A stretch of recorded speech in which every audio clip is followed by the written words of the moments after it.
Welcome to the Osimo Early Bird Podcast. It's your old pal Emac coming to you on a Thursday morning with one Adam, Ship My Money Share, as we give you the overview, the first look, the foundational podcast from Wednesday night, looking at the 4 games we have on Thursday's slate. Adam, talk to me. What do you think about all these injuries that we've been getting? And we're, a tenth of the way into the NBA season? Yeah, it's starting to turn into, regular NBA. gotta deal with, backups and not as good players and all that.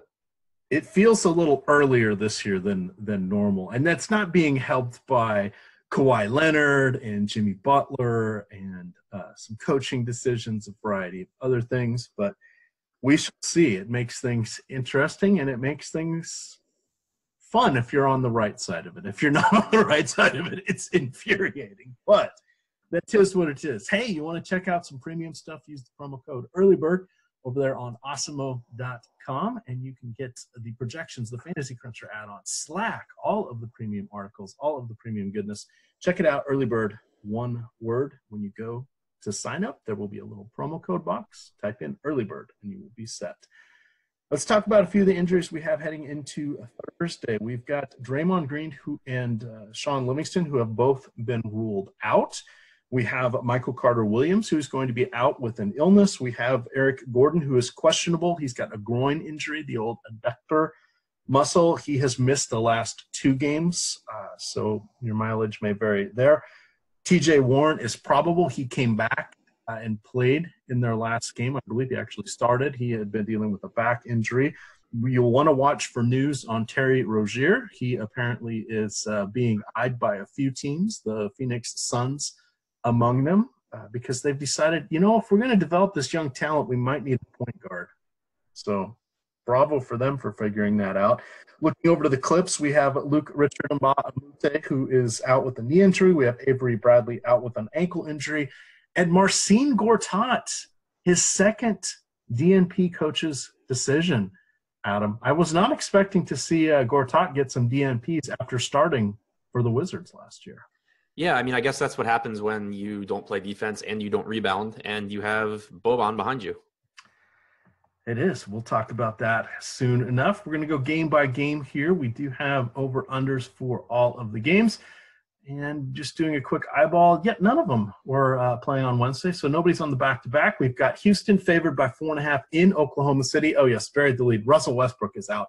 And OKC, of course, is playing on Wednesday. Sorry, tripped over myself there. But that one's no surprise because we know he's going to miss a few games with that nasty sprained ankle. Boston is going to be in Phoenix. So, hey, maybe we'll see Rozier just be able to walk across the court and go to a different locker room if he gets traded. But Celtics are almost 10-point favorites, 2-11 over-under. We have the Clips up in Portland in the Rose City. They are 5-point underdogs on the road, 225 over-under. And then our nightcap, we have Milwaukee at Golden State. That one should be a fun one. Golden State still by 7, even without Draymond Green, and that's a 235 over-under. Looking at Houston and OKC, what do you like first here, Adam? We'll do game by game since it's just 4 games today.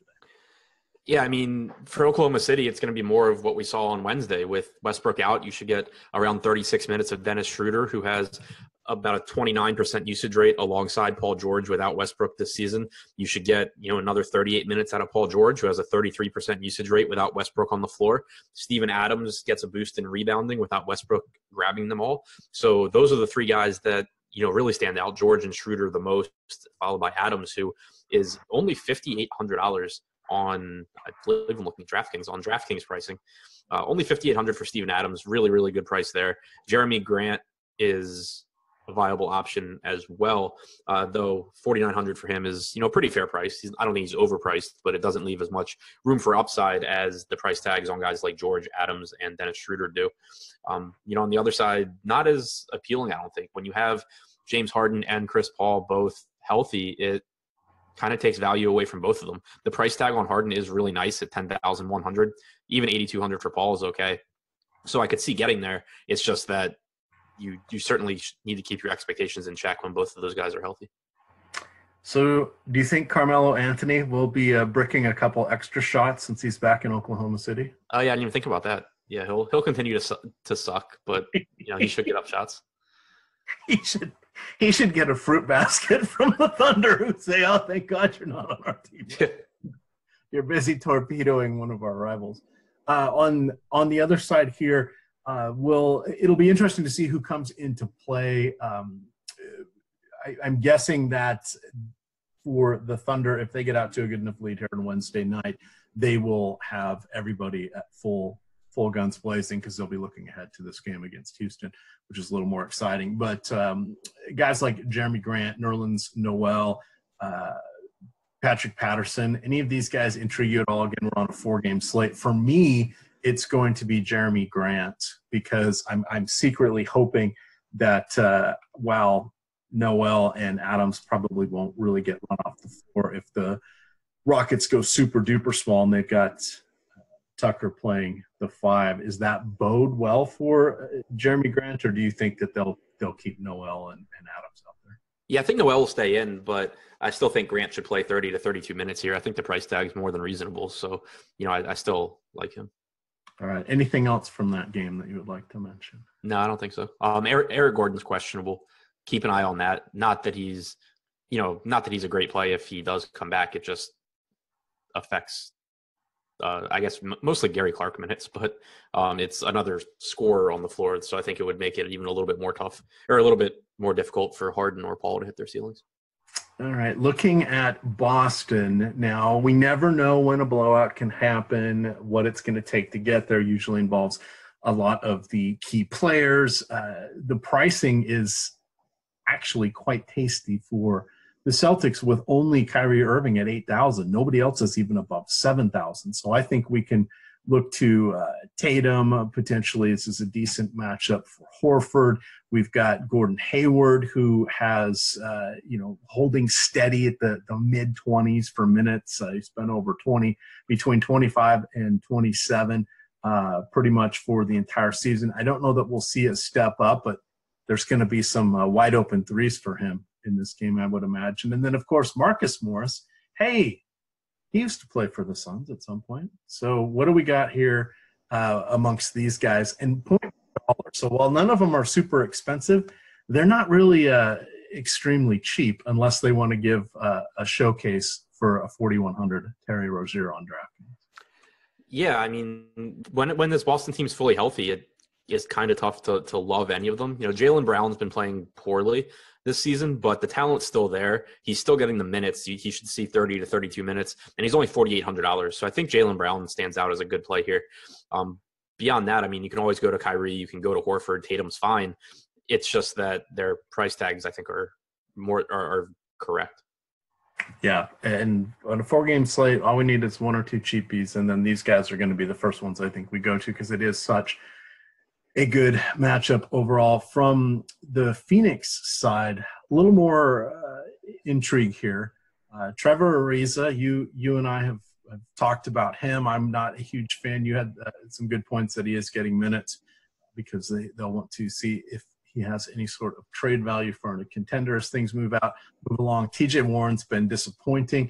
There was a Rashawn Holmes sighting. He splashed 6 of 7 shots in some garbage time there in 18 minutes, dropped 32 DK points. I had not even realized he was with the Suns. That's how ineffective he's been for the majority of the season. We've got DeAndre Ayton, who has been fantastic. What are you looking at here from the Suns? Because I think even though it's a difficult matchup against Boston, I don't want to cross anybody off on this particular 4-game slate. Yeah, and it's worth noting that at least on DraftKings, these guys are priced down for the matchup as well. DeAndre Ayton is $6,800. It's not a great matchup for anyone, but it's not as bad of a matchup for him as it is for some other guys, especially the more scoring dependent ones. So I think Ayton at $6,800 is valuable. Isaiah Cannon should see another 30 to 32 minutes at less than $4,000. So it's a tough matchup, and it's not someone you feel confident in, but the price tag's nice. And then Devin Booker at 7,600. It's really similar to the Victor Oladipo against Boston spot, where it's a terrible spot, but you're still talking about a guy who's going to have a 34, 35% usage rate, play 36 minutes, and pick up a bunch of assists, or at least have assist opportunities as well. So I think the price tag on Booker is nice also on DraftKings. On DraftKings, would you consider going just up $400 to get Kyrie Irving instead if we're comparing those two players? I think it would be close. I mean, I think that Booker – I like Booker a little bit more. I think he probably plays a couple of more minutes. He gets more usage. He has a similar or if not higher assist percentage. The matchup, obviously, easier for Kyrie.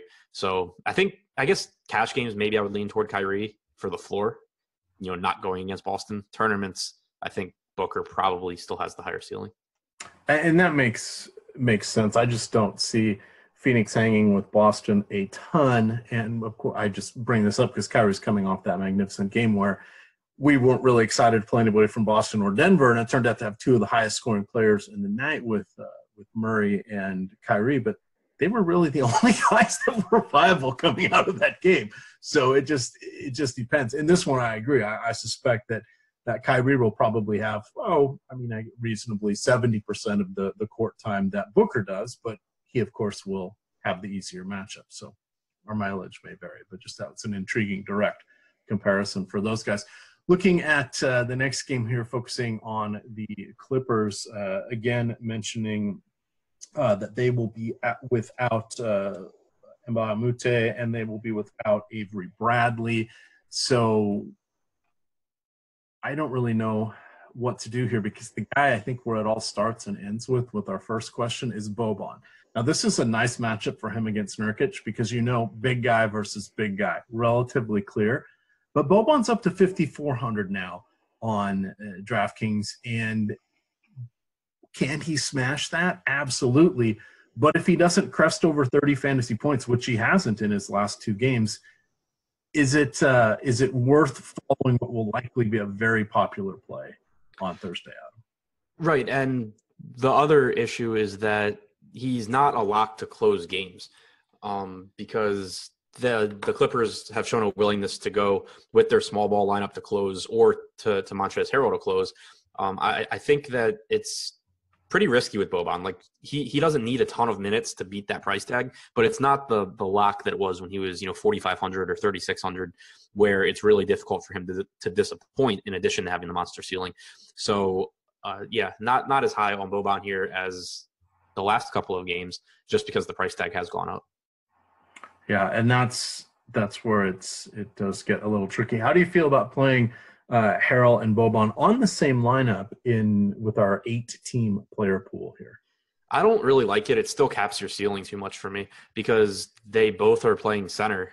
Going back and looking on Popcorn Machine right now to double check that.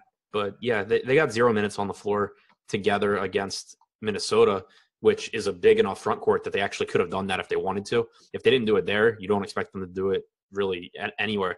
So it just makes it so like if Harrell plays, they can obviously both be very efficient and they could both have big games in limited amount of time, but that's not really the easiest way to get there because if Harrell plays really, really well, he tends to stay on the floor, and that obviously means Boban's not on the floor. So I really don't want them together.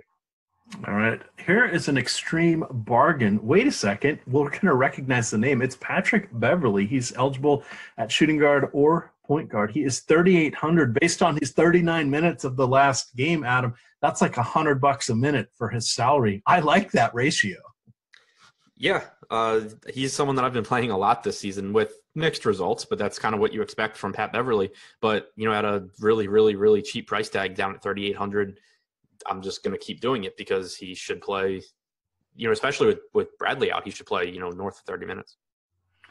All right. Another guy we haven't been seeing, and I'm just hitting on these guys because the pricing is really nice, but Lou Williams, he has not played over 30 minutes yet this season.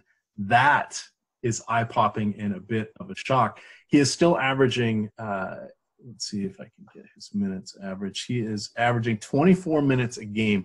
In that time, he's scoring 19 points, and then he's got, 2 rebounds, 3 assists, etc. That's pretty impressive, 19 NBA points in just 24 minutes a game.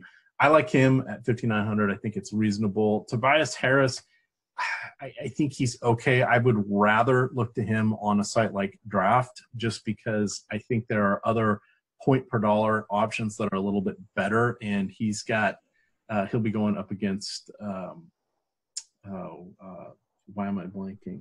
Al-Farouq Aminu and the other guys, so I'm not really excited about that.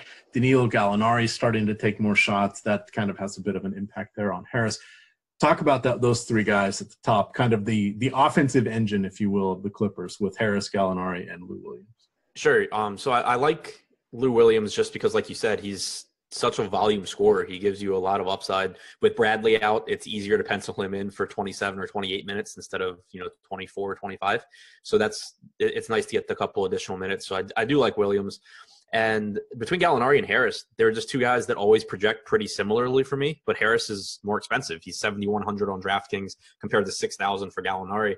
So I've just been rostering Gallinari over Harris for most of the season. Harris probably will get a couple of more minutes, but outside of that, it's a very similar play, and Gallinari comes at a discount. All right, looking over here at the Trailblazers, we have Damian Lillard, of course, leading the way. His counterpart, his running mate, C.J. McCollum, coming off a sublime showing, 40 NBA points, just shy of 65 DraftKings points. He was 17 of 26, hit half of his three-pointers, even had 6 assists and 4 steals to boot. That is going to be a season high for him for quite some time, is my guess. And then the other guy that was a bit of a surprise was Evan Turner, who showed out very nicely against Milwaukee. He took more shots than he normally does. He went 7 for 12. Usually he doesn't get more than 6 to 8 shots per game. He also had 11 rebounds, and then he put in a steal there for good measure on his way to a 40-burger. Any of the Portland guys pique your interest? Yeah, I mean, McCollum's still cheap. It sucks that he's going to be really popular now, but, we've talked all season long about he's going to shoot better than he had to start the season, and he's still going to play, 33, 34 minutes a night. No Avery Bradley defensively shouldn't hurt. So, yeah, I mean, I like McCollum. Dame Lillard's price tag is fine. I don't love him, but it's a 4-game slate, so, whatever. And then I love Yusuf Nurkic here. I've really liked taking aggressive centers against this Clippers front court because, Gortat obviously not even in the rotation anymore, but not a good defender. Montrezl Harrell is undersized and not a good defender, and Boban is not a good defender.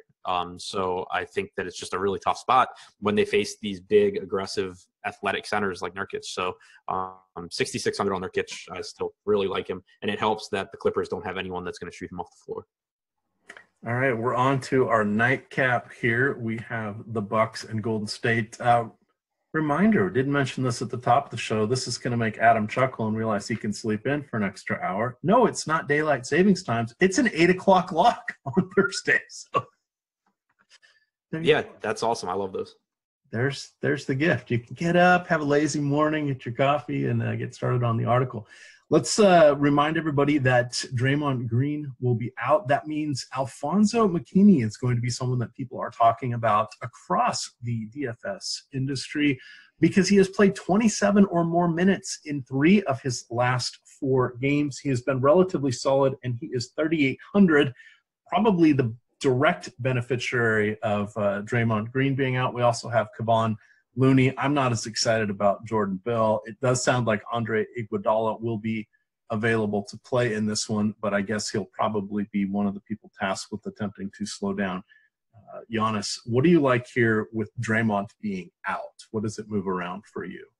Yeah, so I mean, McKinney's been productive when he's gotten minutes. It's obviously a tough matchup against Milwaukee, but if you're projecting McKinney for close to 30 minutes, in the 26 to 28 minute range, I think that at 3,800, he becomes a really, really interesting option. He's just, been pretty productive when he gets the minutes this year. You should see some more playing time for Jordan Bell as well. I think that if one of those two ends up being much more popular than the other, it's probably a good idea to just kind of flip the ownership in tournaments if you're multi-entering, because I don't think that we can say with a ton of certainty exactly how that's all going to play out. So, if ownership's similar, then I think that, McKinney probably is the better of the two options. But if everyone's going to load up on McKinney, then I think playing more Bell makes a lot of sense. All right. How do you feel about Klay Thompson? He had broke the seal, shall we say, a few games ago, just before Halloween, when he dropped 14 of 24. That's right. Set an NBA record, 14 three-pointers. He in his 3 games since then, he's gone 1 for 4, 4 for 9, and 3 for 7 from deep. He is averaging a tick shy of 34 DraftKings points per game, not counting the big one, but the three outside of that. And we know that we can still take shooters against the Bucks. Feels like they just gave up some in their last game. Oh, they did in the Pacific Northwest. Now they are on the in the California Pacific section of the U.S. What do you think about a little Klay Thompson? Yeah, I like Klay's price. $6,000 is pretty nice here. Should play 34 to 36 minutes, assuming this game stays competitive against, a very good Milwaukee team. It's a tough defense for Milwaukee, but it is a fast-paced team, which is nice. There should be plenty of points to go around in this game. So, I like all the scorers. I like Curry and Durant as well, but the $6,000 price tag on Klay I think is really, really appealing. All right, let's pivot across. Let's look at the high-end guys. You just mentioned Durant and Curry. They are at 10-2 and 10-3, respectively, on DraftKings. Giannis is at 11. Even, please rank those players for our listening audience. Giannis is always my favorite. He just does like with Curry and Durant, that there's a good chance that one of them is going to get a ton of usage that day, but good luck figuring out which one. They generally just kind of play hot hand. But Giannis, he's going to get a ton of usage. He's going to pick up a bunch of assist opportunities at least. He's going to rebound well. He just does everything. And, this is a game where he should be able to get out in transition as well. So I still love Giannis. I like that the price tag came back down. We had him at, I think it was like 12,600 in that game against Portland where he really disappointed. But now you have him back to 11K. So, I think that Giannis is a really good player. All right, here's a question that is just popped in my head. I'm sure all our ladies listening would also like to know. Would you use Giannis as the name for your first child or a dog? First child. Use it for one or the other, Adam. First child. Oh, there we go. Of course. High marks. All right. Well, you can reach out to Adam at Ship My Money DFS. Go out there and put a ring on it, ladies. Chase him down. Looking at the other guys here, again, favorably priced. We have Malcolm Brogdon at 4,500. And he's been reasonably decent at that price. I really like him. Bledsoe and Middleton, a little disappointing, but at 57 and 67 respectively, I don't hate it. Ersan Ilyasova, he could see a little action. He could get some things done. This is an 18-player pool again. And then Brook Lopez somehow managed to go 6 for 10 from three-pointers. Remind everybody that, yes, he is a viable option from time to time. I don't feel that comfortable looking to him, but those are the guys that are out there for us. What do you got from the mid-tier and low-tier from the Bucks? Yeah, Brogdon should play around 30 minutes, which makes him appealing. That's the cashiest guy, I think. Ilyasova and Lopez, if either of them get hot, they're the kind of guy that can come through and take down a 4-game slate for you. But Brogdon's the one that I would feel the most confident in. I love the price on Bledsoe and Middleton, but especially Bledsoe at 5,700, I think is just too cheap of a price. 6,700 on Middleton's really nice as well. So this is a game where I expect that I'll have, just a ton of exposure. All right. Last thought, and this is not for playing, but did you see Dante DiVincenzo get juked a few times by McCollum on the Twitter highlights? I did not. It is well worth watching it. The caption, I believe, was, "Oh, look, CJ McCollum just made him look like an Olympic ice skater." And he literally looks like one of those speed skaters going on their side and sliding in the short track. That's embarrassing. He falls down, and there was 2 really good ones. And one of them, McCollum didn't make the shot, and then the other one he did. But, the poor guy was just getting abused because definitely CJ was feeling it. Any final thoughts as we get on out of here on our 4-game slate? I'll have the deeper dive out around 3 Eastern, and then Lofty and I on the deeper dive show starting at 5 o'clock Eastern. All right. And don't forget, we've also got single game NFL content that is already up. You can go take a peek and check that out. It's free. It's from yours truly. It'll be on the homepage of Awesemo.com, and it will be the Carolina Panthers heading into Pittsburgh to take on the Steelers. That was kind of a fun one to write up. Check out the thoughts there. For those of you that are premium, or if you use the promo code EARLYBIRD, all one word, you can get Awesemo's rankings for this game, ownership for this game, and then, of course, for the full slate and all of the other sports, all the accoutrements in the premium section will be yours for 1 week with the promo code Awesemo. Again, you can follow Adam at ShipMyMoneyDFS. I am at EMACDFS, and it is Awesemo_COM. That would be Awesemo.com, but it's Twitter. You can't use the dot, so it's Awesemo_COME. With that, gamers, good luck.